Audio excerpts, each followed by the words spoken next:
Good afternoon and welcome to Gender Speaker Live, where today I'm talking about non-binary is not a new fad.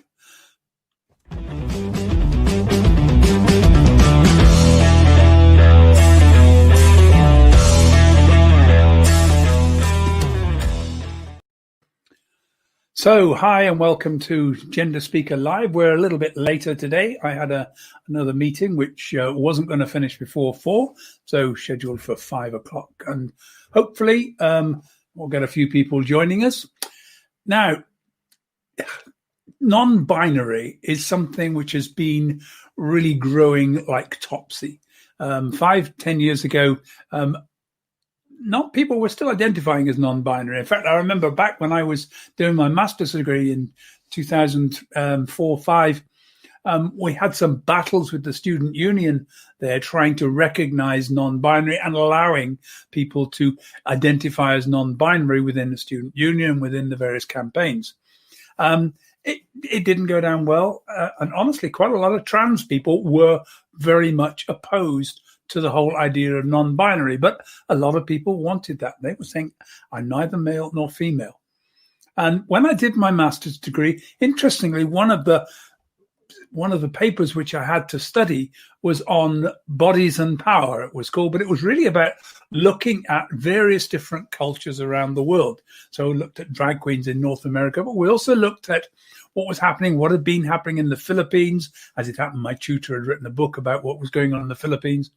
We looked at the Hydra, and we looked at various different cultures that didn't really fit comfortably in that sense of being male or female. So I want today to take a little look at some of because I've been hearing lots of stuff on Twitter and lots of stuff that's been going on in this toxic battle over gender issues, of people saying it's just some kind of fad that particularly girls are getting into and boys, it'll all disappear. Well, it isn't a fad. And it isn't a fad because evidence of people being non-binary or third gender, a gender other than male or female, has gone back thousands of years. Now, I'm going to take the first one, the colonization of the Americas. When the Europeans began to colonize both North and South America, they noticed and began to notice within the Indian tribes and the Indian nations there that each of the tribes had within them a small number of people who didn't quite fit in to the sense of being male or female. Now, the interpretation of this by Europeans, very strongly influenced by the church, was that they were sodomites, they were homosexuals, they were basically an anathema. That was something they didn't want to see. And the treatment was pretty brutal, to be perfectly honest. The Spanish conquistadors have an etching that shows trans women, or berdache as they were called then, being literally thrown into a pit and ripped to pieces by dogs, showing how they were erasing the evils of this sodomy and homosexuality within the New World. Now, this is 500 years ago. This is the time when our laws in this country were quite strict. Men and women did not mix. They were very, very separate. Women, in fact, were often put in prison for wearing male clothes if they tried to pass off or were seen to be passing off as a man. Back in the 13th century, Joan of Arc, some of you will remember Joan of Arc, was imprisoned and finally burnt at the stake, not for witchcraft or anything like that. She had helped the French to beat the British, but for some reason the British had managed to negotiate having her as a prize for the negotiation. They tried everything they could to find something she'd done wrong, because she was talking to God and God had told her how to beat the British. She did. So they burnt her at the stake for cross-dressing, for trying to pass off as a man. Ultimately, the Catholic Church challenged this and said, hang on, she wore armor because there was no armor for men, for women. So the only armor available was a very small suit of armor made for a man, but was modified for her. And when she was in prison, she wore male clothes, trousers, because if she didn't, the guards raped her, tried to rape her. And that was, passed off. They said, no, this was not. she was not passing off as a man. So all of this issue about men and women dressing in different clothes has been a long-standing problem and challenge. And so when they got into the New World, they really didn't like it. Now, when you look at the Americans, they didn't like the term Badash. Badash was a term, came from France, but actually it was an Arabic term which meant rent boy. And that was how they saw all of these people. Now, each Indian nation had their own name for it. The Zuni tribe called them the Ihamana. The Lakota tribe, the very big Indian nation, called them Winkate. Each nation had its own name, and the role and type of people within each nation was slightly different. But in the main, we were talking about women who hunted with the braves and probably cooked while they were actually there. They did some female roles, but actually they were out doing hunting. They were hunting and killing animals for food. And then there were men who stayed back in the encampment, who stayed in the pueblo, and they helped with, they did some of the heavier work around the encampment when the men were away, but also they were weavers and they were potters, and they did many of the trades which were considered feminine. And there were those who were really right in between, male or female. Now, it wasn't separated into transgender, etc. These were all people who did not comply with the sense of being male and female. But unlike our society, which looks at that and says, oh, my God, that's terrible, the Indians said, oh, my God, there's very few of those. This must be a great gift from the great spirits. So many of them became counselors, they became healers, they became shaman. They were revered within their society because there were so few until the invasions, until the colonization, until the Britons came in. And what the British and the French and the Spanish tried to do was to assimilate and erase these people. So they brought all of the children were sent to single-sex schools where they were any two-spirits, as we call them now, any two-spirit children were basically had it knocked out of them. They were forced to act and become boys, whether they liked it or not, and the girls had to act and become girls. So we imposed that, we enforced that by assimilating and tackling it. And essentially what happened was that the whole history of these third gender people within the Indian tribes was erased because the Indian heritage is largely a oral tradition. They tell stories and stories carry on and pass on. Once everybody who knew somebody who was third gender had died, and that was pretty much it. That was the end of the culture. And the only thing they had to go on back in the sort of mid 20th century, people started to look at the anthropological studies that had taken place that had looked at these various different pieces and these various different tribes. And back in the 1990s, the idea of two spirits reemerged and has now become a huge, big movement within the Indian nations within the United States. Now, you've got to remember, in North America and South America, the Indians were a very large population. Difficult to get estimates because nobody really knows, nobody's really counting. They're all separate tribes. But estimates suggest as many as around 18 to 20 million Indians existed. They were killed not by wars, mostly by disease. Because what we did, we took smallpox, we took the plague, we took various different diseases into North America, and they wiped out huge numbers of people, just as we did the same in South America. We've been still doing that right up until the 20th century. So, goodness me, we're doing it again right now, aren't we? Wiping out people with disease. So that's the North American Indians, and that third gender culture is now growing in strength as they're rebuilding and recapturing the sense of what two-spirit meant. And the idea of two-spirit is that these are people who contain the spirit of man and woman in one, and from that comes specific strengths that a few people have that they can gift to the tribe. Now, if we look at India and Asia, there's huge evidence there of third gender cultures right across Asia. In particular, in India, Pakistan, Nepal, we have the Hijra, neither men nor women. Now, in the early days, the Hijra also played a really important and very special role in society. When you got married, the Hijra would come to the wedding and they would bless the marriage. they would dance and bless the marriage, and people gave them money for doing that.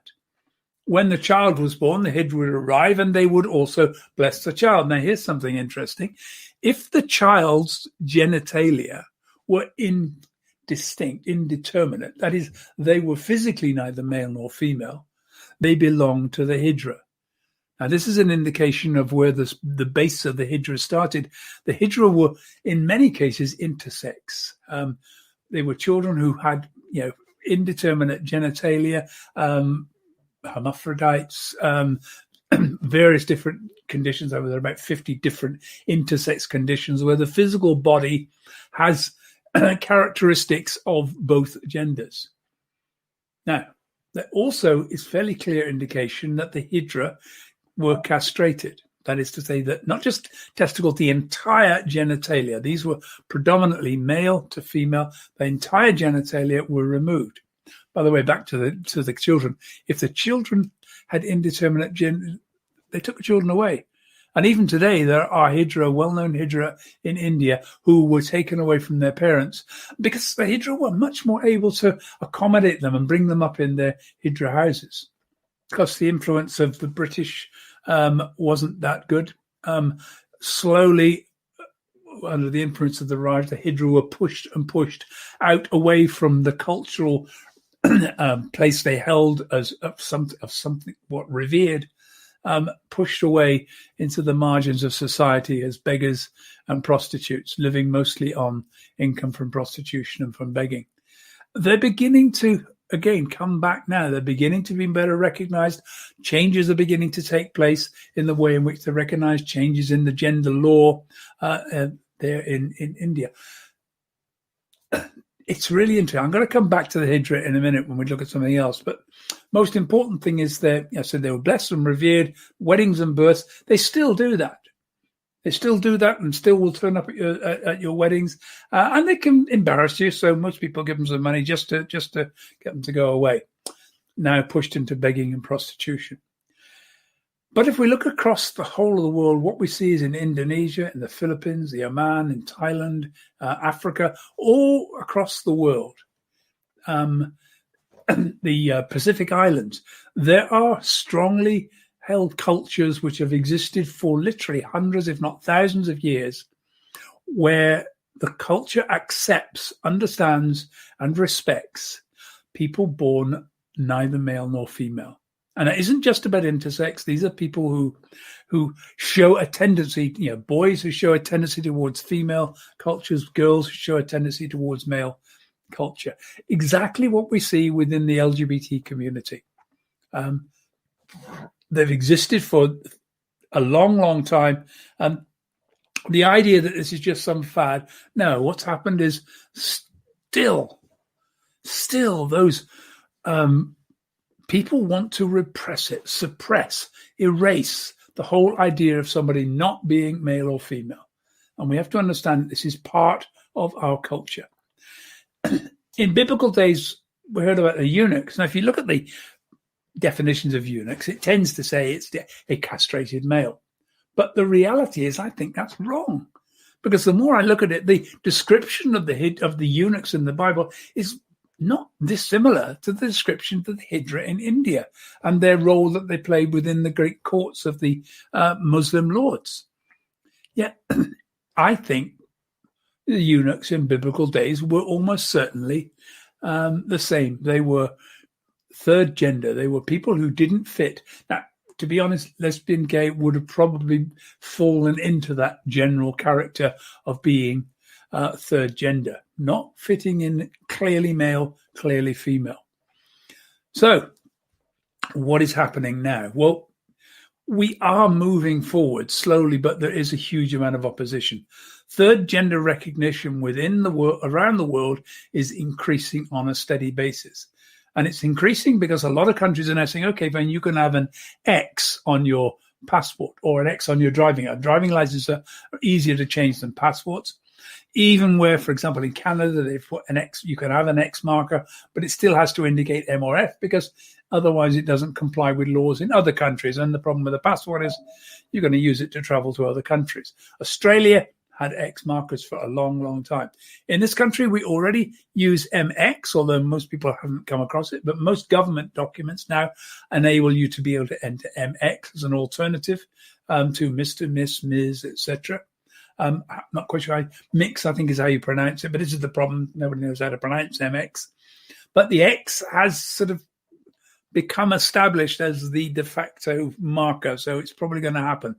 Now, one MP, Christine Jardine, has put forward a private member's bill. It's had its first reading. Its second reading will be in November.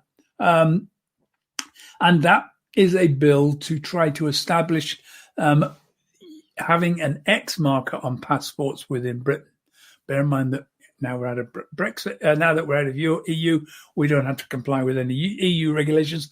Although, to be honest, across Europe, most countries are doing this. Spain has done quite a lot towards allowing third gender markers. Various countries and US states allow X markers. It's steadily increasing almost on a daily basis. So, what's the final thing about it? I'm going to talk more about pronouns in a later episode. But the most important thing is that people who identify as neither male nor female also prefer alternative pronouns. Now, there is a whole range of different variations being suggested. None of us can remember them. It's hard enough just trying to cope with one alternative pronoun. So the alternative pronoun that most people who identify as non-binary prefer is the singular use of they, them, and theirs. Lots of arguments that, oh, no, this doesn't work. This is not grammatically correct. Yes, it is. Okay. Somebody's left their mobile phone. Can you give it to them? Or can you give it to them, we say? Yeah. If we don't know who it is, whether it's male or female, we automatically use them on their and theirs. It's something we generally use. Our problem is that if I know it's male, can you give it to him? Can you give it to her? Well, just use them. Exactly the same way as you would say if you didn't know someone's gender. The way I suggest people think about it is that this is two spirits. This is a person with the spirit of man and the spirit of woman. They're not just one person. They're two people in the same body, a male person and a female person. And they're blended together in this non-binary, agender individual. Talk about them as they, them, and theirs. I'm now identifying as non-binary. It works better for me. I've been using she for the last 20 years since I changed gender, primarily because there was no other option. I also am trans feminine. I prefer to present a more feminine way. And the thing about trans people is we've had to fit in. And there wasn't non-binary. It was much more difficult to get people to accept that. But now it's changing. And now in all of our organizations, we're going to have to start thinking not just about people who've moved from one gender to another, but people who've actually ended up in the middle and said, actually, I'm neither. I'm neither male nor female. I'm somewhere in between. Use they, them, theirs when you're referring to me. And actually, we're probably going to have to play with our language. A lot of labels will come out, but somewhere along the line, we're going to polarize down to some labels that work so that we can actually explain and talk about people who don't fit into the gender binary more effectively. Well, that's it for today. I don't want to go any further. We're back at 20 minutes today. Big topic. I just wanted you to see that people who are non-binary are not just catching onto some new fad. What they're doing is accessing a culture that has existed for thousands of years. It has been constantly facing pressure and problems from people who think that, God made man and woman and that's the end of it. God doesn't make mistakes. Yes, it's not about mistakes. It's about the diversity of human culture. We have some people who are male, some people are female. That's the majority.